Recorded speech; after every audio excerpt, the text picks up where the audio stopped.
YouTubers? This is Numastar the Trucker coming from Springfield, Missouri, a wonderful place for Prime Incorporated, I just started with as a lease driver. I'm going to go ahead and spend the next few minutes telling you about Prime orientation for the A-seat drivers. That being the drivers who previously have experience driving and don't need to go through any sort of training. Alright, so first off, day one. Day one technically is day zero.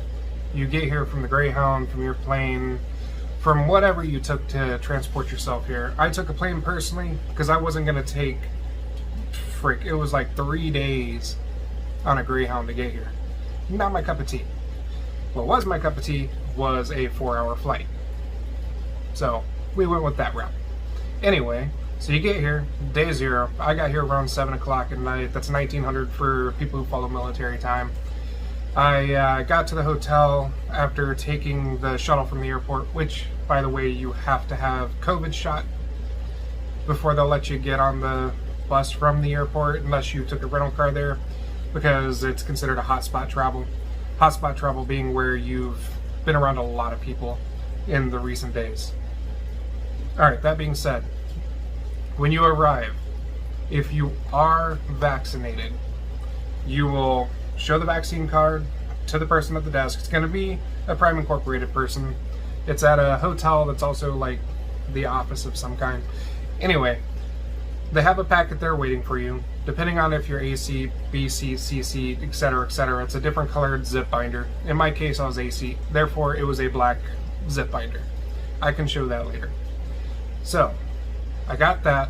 They had me go to a classroom off the main lobby area and get on the computer to do my clearinghouse acceptance for the Prime Inc. and to complete the survey for Trinity Health for your DOT physical that they're going to give you. Alright, so you've gotten there, you've done that. They've assigned you a room at either the Best Western, there at the Campus Inn, Oasis, Lamplighter Inn, or Econo Lodge. I'm not sure if there's any other. Those are the ones that I've just heard people talking about. Alright, fast forward, you're in your room, you're going to bed. You need to make sure you've set an alarm for like 5:45, get your morning shower, get up, get ready to go.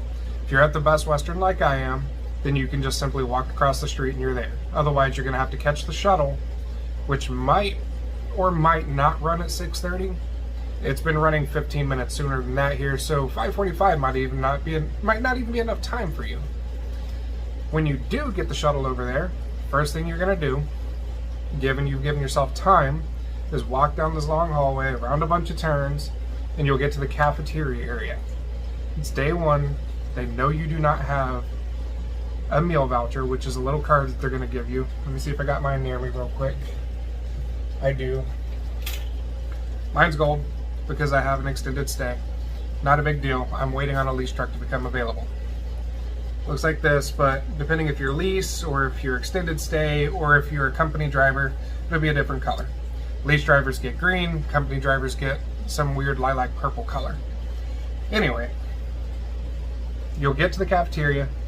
It's got quite decent food for breakfast. Eggs, sausage, pancakes, breakfast sandwiches on croissants. It's not bad. Anyway, you've had your breakfast. Now it's almost 7 o'clock. You're going to go to a room and sit down and you're going to talk to people. As you talk to these people and get to know them, you'll also get to know who's what seat, hopefully, assuming you've been told by your recruiter ahead of time. When you settle in and everybody else is settled down, the instructor, nice, awesome dude named Fletcher. He's an old flatbedder, just not old. Anyways, he comes in, he introduces you, hands a few things out, tells you, if you don't already know, what your seat's going to be, gives out a paperwork for what your pay is going to be, and tells you how many miles you're going to be on a trainer's truck. Or if you're A seat, you're not going to be on a trainer's truck. Alright, stepping back one little smidgen. If you are here with no CDL, I do not know what they did with them. They sent them to a different room. They did an entire thing on their own. So this video really only pertains to those people that have already done some kind of CDL training. Some kind. You have your CDL. at minimum. Alright, given that you've got your CDL, he's going to explain to you what your pay is going to be based on the seat letter that you are. I believe D seat is $800 a week. While in training, you got to do 30 or 40,000 miles of training with a trainer, but I believe he said that's combined, so that's between you and your trainer. Most people around here say it takes about 2 months, 3 most if you're with someone who goes home a lot. All right, so C seat I believe was 20,000, B seat was 10 or 15, A seat obviously you don't have to go out with a trainer. All right, so you've been handed all this paperwork, you've signed all your stuff, what that you got to sign, you've taken care of that. He gives you your schedule, and you're a grown adult. Follow your schedule. Nobody's going to hold your hand here. You've been given instructions, you've been given where to be on that paper. Be there or they're going to send you home. Like, they don't play. They're very serious and they want very serious drivers. If you've made it this far, they want you, but they want you to be professional. Alright, so next thing we did was we took the shuttle over to the Trinity Health Plaza, I think it's called. And we all sat around, did physicals. If you needed to, if you were over 40 BMI, you also got assigned an appointment for the sleep apnea center to do a sleep apnea test, which isn't a big deal. It doesn't mean you're disqualified. It just means you got to do a sleep apnea test. Anyway, if it's scheduled for pretty far out, they'll try to work with you, give you a cancellation. If they can't, they'll give you a short-term medical card, and you'll go on and drive and come back for the appointment. Assuming you passed all that and you're good to go, you'll come back and you'll do your lunch. You'll enjoy yourself because lunch is nice. At this point, you should have the card, but you know, green or purple. And the card will give you a certain amount of money for each meal. For breakfast, I'm going to see if you can see this here. Breakfast, you get, it's backwards, of course. $5.75 for breakfast, $7.25 for lunch, $7.25 for dinner. That doesn't sound like a lot, but the food is ridiculously cheap for the good quality that it is. That being said, they do not take debit cards in that cafe, so if you do go over, you will need cash. You should bring cash with you anyways, because you just never know, especially being on a trainer's truck. Alright, so day 2. I'll just wrap everything into day 2 and 3. Day 2, simulator day. If you're an A seat, you get to come in at 7 a.m. Well, before, because you're going to eat your breakfast. At 7 a.m., you're going to do a simulator. 2 scenarios. The first one, everybody has the same. You'll all do the exact same one. But the second one will be randomly chosen by the simulator assignment. It can be a snow scenario. It can be a bridgeway scenario. It can be a low bridge scenario. I'm telling you now, do not, I repeat, do not fail the simulator. You will go home. I thought they were joking. They sent people home for my simulator class.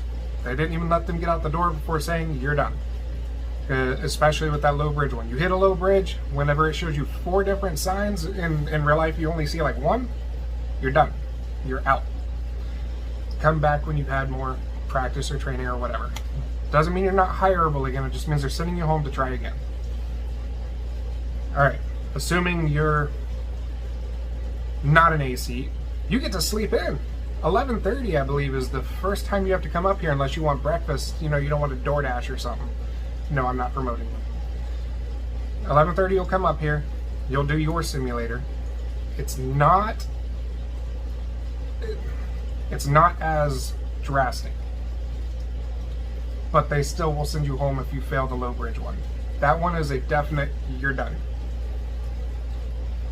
And trust me, that nice guy, I was talking about earlier, he will explain to you how best to handle the simulator. You won't just go at it blind. Password being, don't go over 35 if it's snowing, don't go under that bridge, and make sure you don't hit that, or go over that bridge that's got a 10K limit. Bad news for you if you do. And don't kill little Johnny at the bus stop or the crosswalk. Anyways, I didn't give you the passwords, I swear. But, so yeah, you'll do that. Lease drivers will have kind of a bit of a break there, or AC drivers even, but lease drivers do have to go to a lease class with Abacus, which is what they use for their financial people. If you're wanting to do your taxes and stuff, you don't have to go with them. You can have your own, but they're cheap. They're like $8 a week on your lease payment, but they'll handle everything for you. It's a decent class. Pay attention. You can sign up for your LLC right there. They will charge it to your truck in 7 payments. You don't have to pay for it right then and there. 7 payments. They will let you form your LLC usually within the end of the next business day. I applied for mine on Thursday. My business was ready and set up on Friday. Well, actually, Friday like 3:30 in the afternoon. So, pay attention to that. All right. Not sure what happens with the other people here because I'm an AC driver, but from what I know, they didn't have anything really to do after the simulator until later that afternoon when we all went to a log class. A class where we had to go and learn about the macros and how they can help you, stuff like that, with, everybody. Doesn't matter if you're lease, if you're company, you all go to the log class. Just a heads up. They're going to tell you you don't have to be on duty for pre-trip or on duty for sitting at a receiver being loaded.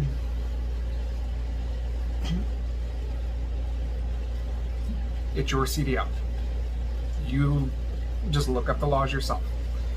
That's all I'm going to say. Smart lady, just look up your laws yourself. Alright, other than that, I think we were all done for the day. Went and grabbed dinner, which you can get at either the terminal, which is the Millennium Building, whatever it is, or back at the original campus inn where they hold the orientation classes normally. Alright, so you're done with day 2. Day 3. Day 3 is where it gets fun.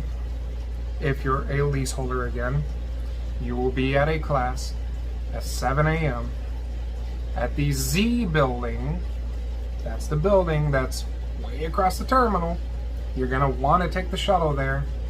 You cannot really walk there in a decent amount of time from the in and out bays and over the Z building.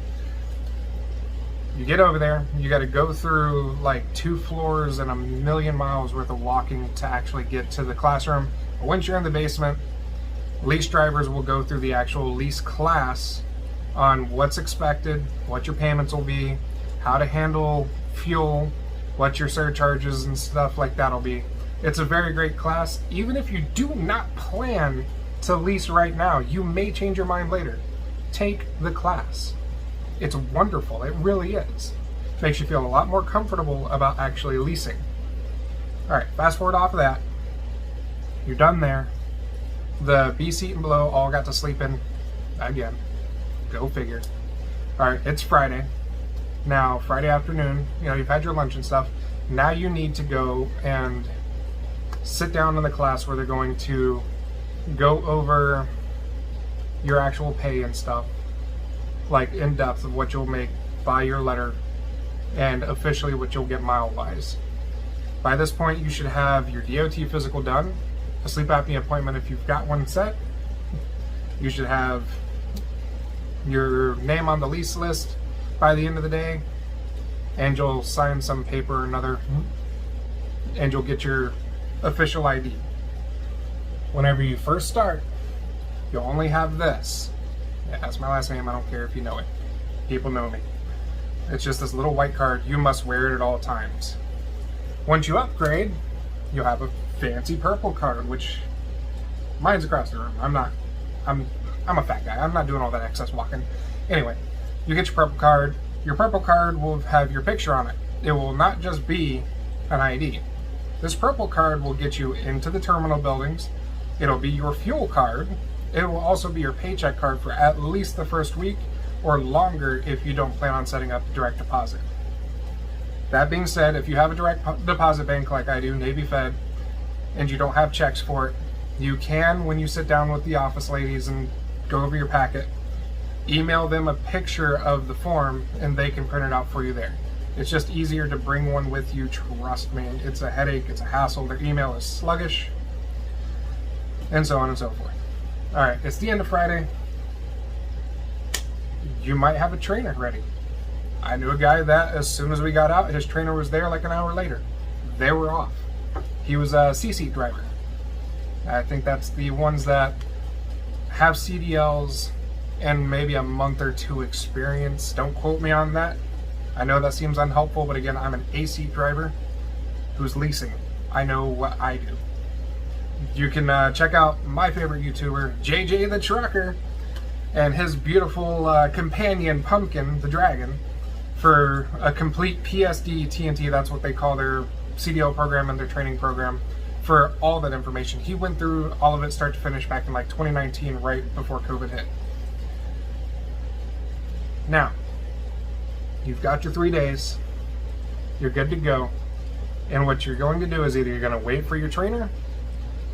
In this case, you'll get an extended card like I got, the gold card, so you can eat food on the weekends. You do have to go over to the terminal if you want dinner. I'm a big guy, I'm lazy. I order food for dinner. Otherwise, my breakfast and my lunch are eaten at the campus inn right across the road. So you've got that done, you're waiting on a trainer. If you're a lease operator, you're just simply waiting on the truck list to lease a truck. If you go to successleasing.com/inventory, you can see the trucks that they have and who's got what trucks reserved. Success Leasing is not open on the weekend, so if you don't get one Friday afternoon, you're not getting one till Monday.